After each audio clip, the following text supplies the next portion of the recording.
Au pied du Mont Denier, sur le plateau de Valençol, Julien Barboni, lavandéiculteur, constate les dégâts. C'est mort.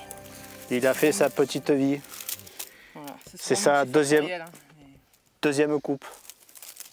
D'année en année, la situation empire. Une mouche, la cicadelle, provoque le dépérissement de la lavande. Ça prend des ampleurs. Une partie s'était plus concentrée sur le nord du plateau et on voit que maintenant la zone dépérissante elle s'est étalée sur la totalité du plateau, quoi. À quelques kilomètres de là, à Manosque, au Criepam, laboratoire spécialisé en plantes aromatiques, ces deux jeunes femmes ont peut-être la solution. Ici, on voit la racine de la plante et les petits filaments et les structures rondes. Ici, c'est les spores. Sous le microscope, des racines de lavande avec de curieux petits cercles.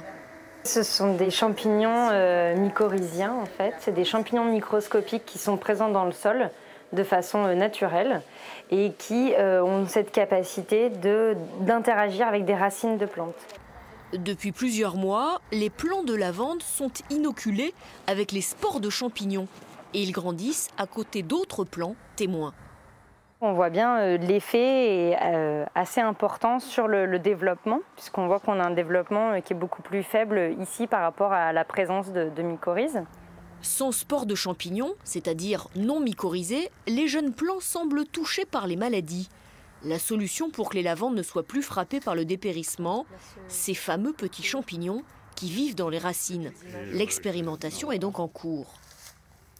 On a implanté sur le plateau de Valençol 500 plants mycorhizés qu'on va comparer, donc environ aussi 500 plants non mycorhizés. Donc on va les étudier pendant 3 ans, on va évaluer du coup leur rendement, la taille, leur diamètre et surtout on va évaluer l'incidence de la mycorhize sur le dépérissement des plantes.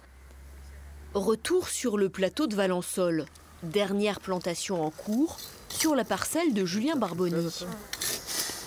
Regardez la terre comme elle est sèche.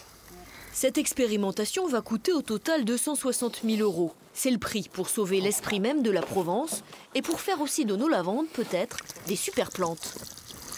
On pense également qu'on découvrira peut-être des choses encore très intéressantes sur la production, pourquoi pas, de nouvelles molécules par les plantes grâce à ces mycorhizations, parce qu'avec une meilleure alimentation, les plantes pourront également développer peut-être des meilleurs parfums pour demain. Chaque année, dans notre région, l'industrie de la lavande rapporte au total 1 milliard d'euros.